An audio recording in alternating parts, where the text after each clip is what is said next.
Dear students, Assalamu alaikum and welcome to your social science class. Hope you are fine. Dear students, our today's topic is the garment exporting factory.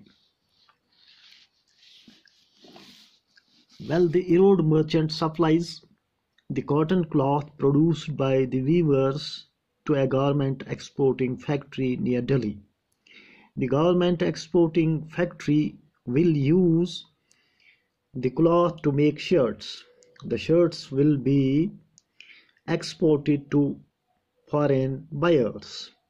Among the foreign buyers are business persons from the US and Europe who run a chain of stores. These large stores do business strictly on their own terms. They demand the lowest prices from the supplier. In addition, they set high standards for quality of production and timely delivery. Any defects or delay in delivery is dealt with strictly. So the exporter tries his best to meet the conditions set by these powerful buyers. Well, dear students, garment exporting factory के बारे में आज हम पढ़ेंगे।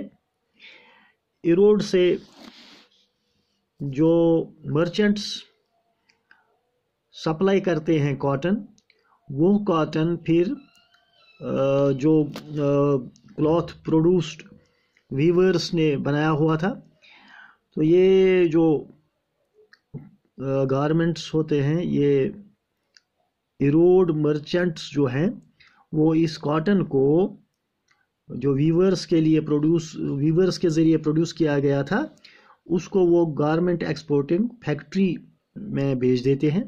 ऐसी एक factory नई दिल्ली में है, न्यू दिल्ली में है। तो ये गारमेंट एक्सपोर्टिंग फैक्ट्री जो है, ये इस कपड़े को जो इन्होंने इरोड के मर्चेंट से ख़रीदा है, इससे शर्ट्स बनाएंगे। They will make shirts of this cloth. तो ये shirts जो होंगी, the shirts will be exported to foreign buyers. फिर इनको एक्सपोर्ट किया जाएगा। ये जो foreign buyers होंगे, foreign buyers जो है, विदेशी जो बाहर के खरीदार हैं, उनको ये shirts एक्सपोर्ट की जाएंगी। तो ये foreign buyers जो हैं, इनमें बड़े बड़े बिजनेस पर्सन्स होते हैं जो यूएस और यूरोप से ताल्लुक़ रखते हैं। तो ये बिजनेस पर्सन्स जो होते हैं, इनका एक बिजनेस जो होता है, इनके बहुत से स्टोर्स होते हैं, चेन ऑफ स्टोर्स। इनके बड़े बड़े स्टोर्स होते हैं और उनकी एक स्टोर्स की एक चेन होती है, तो जो मुख्तलिफ शहरों में होते हैं इनके ये स्टोर्स। तो ये बड़े बड़े स्टोर्स जो हैं, these large stores do business strictly on their own terms. इनकी अपनी टर्म्स और कंडीशंस होती हैं, तो उन टर्म्स और कंडीशंस के मुताबिक ये बिजनेस करते हैं, अपने स्टैंडर्ड और अपनी टर्म्स के मुताबिक। They demand the lowest prices from the supplier. तो जो सप्लायर होता है, जिसे ये खरीदते हैं ये माल, ये शर्ट्स, उसे ये पहली डिमांड करते हैं कि उनका जो प्राइस है, सप्लायर का प्राइस जो है, वो बहुत कम होना चाहिए, लोवेस्ट प्राइस होना चाहिए। इसके अलावा वो अपना एक क्वालिटी स्टैंडर्ड जो है, वो बहुत हाई क्वालिटी प्रोडक्शन स्टैंडर्ड उनका होना चाहिए। जो प्रोडक्शन होती है, उसका जो स्टैंडर्ड क्वालिटी स्टैंडर्ड होता है, वो बड़ा हाई होना चाहिए। तो उसके साथ वो कोई कंप्रोमाइज़ नहीं करते। They set high standards for quality of production and timely delivery. तीसरी ये कंडीशन होती है कि डिलीवरी टाइम पर होनी चाहिए।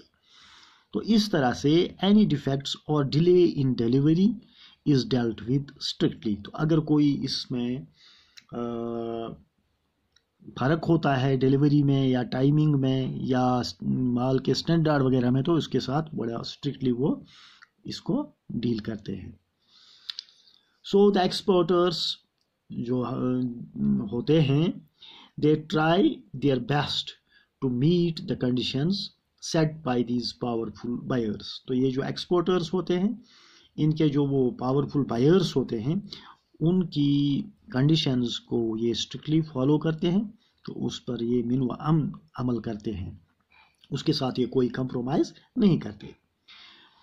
Faced with such pressures from the buyers, the garment exporting factories in turn try to cut costs. ये जो स्ट्रिक्ट ये इनकी कंडीशंस होती हैं इन बायर्स की, तो इसके लिए जो एक्सपोर्टिंग फैक्ट्रीज होते हैं वो कॉस्ट्स में कट करते हैं, सस्ते दामों अपना माल बेचते हैं। They get the maximum work out of the workers at the lowest possible wages.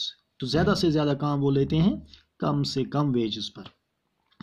This way they can maximise their own profits and also supply the garments to foreign buyers at a cheap price. तो इस तरह से वो एक तो अपना profit भी बनाते हैं और ये जो फॉरेन बायर्स होते हैं उनको सस्ते दामों ये माल फराहम कर सकते हैं। The Impex garment factory has 70 workers. For example एक फैक्ट्री है Impex गारमेंट फैक्ट्री, तो इसके 70 वर्कर्स हैं। Most of them are women. तो ये वर्कर्स ज़्यादातर वीमेन हैं, लेडीज हैं। Most of these workers are employed on a temporary basis. तो इनको एम्प्लॉयमेंट दी गई है टेम्परेरी बेसिस पर, तो इनको बहुत कम तनख्वाह मिलती है। This means that whenever the employer feels that a worker is not needed, the worker can be asked to leave. तो इसकी जॉब जो होती है वर्कर की, ये परमानेंट नहीं है। इस सिलसिले में जब भी वो इसका एम्प्लॉयर जो है उसको अगर कभी लगे कि इसकी ज़रूरत नहीं है, तो वो उसको कहते हैं कि आप काम से जा सकते हैं, आपकी ज़रूरत नहीं है। उसको कभी भी निकाल सकते हैं, वर्कर को कभी भी निकाल सकते हैं, यानी उसकी कोई जॉब सिक्योरिटी नहीं है। Workers wages are fixed according to their skills. अब जो इनके वेजेस हैं वो इनकी स्किल्स के मुताबिक फिक्स की जाती हैं। The highest paid among the workers are the tailors who get about 3000 per month. तो इनमें सबसे ज़्यादा जो ये पेमेंट देते हैं, ये तनख्वाह देते हैं, ये टेलर्स को देते हैं और इनको देते हैं 3000 रुपया per month. Women are employed as helpers for thread cutting, buttoning, ironing and packaging. These jobs have the lowest wages. तो इसके अलावा जो वहाँ पे women होती हैं, काम करती हैं, उनको ये काम दिया जाता है, ये थ्रेड कटिंग का काम दिया जाता है, बटनिंग का काम किया जाता है। वो बटन लगाते हैं कमीज़ों में, इन शर्ट्स में या गारमेंट्स में। आयरनिंग, कपड़ों को आयरन करना, एंड पैकेज वगैरह करना, तो ये काम उनको दिए जाते हैं। These jobs have the lowest wages. तो इन कामों के इन वर्कर्स को बहुत ही कम तनख्वाह दी जाती है। तो इस तरह से सब कुल मिला के हम जब देखते हैं तो इसकी सबसे ज़्यादा मार वर्कर्स पर ही पड़ती है।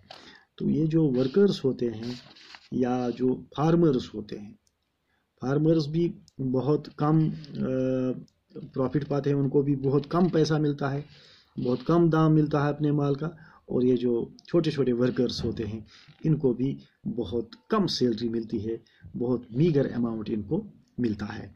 जबकि ये जो बड़े बड़े लोग होते हैं, ये मर्चेंट्स वगैरह जो होते हैं, मर्चेंट्स को भी अच्छा प्रॉफिट मिलता है और फैक्ट्री वाले भी अपना प्रॉफिट तो निकाल ही लेते हैं, एक्सपोर्टिंग फैक्ट्री वाले।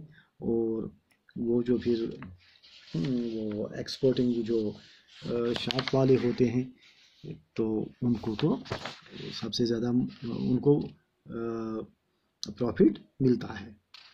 तो ये गवर्नमेंट एक्सपोर्टिंग फैक्ट्री के बारे में आज का सबक था।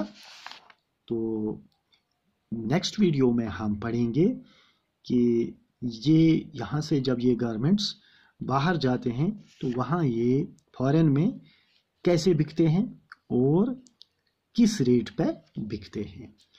सो today we conclude it here. Thank you very much and good bye.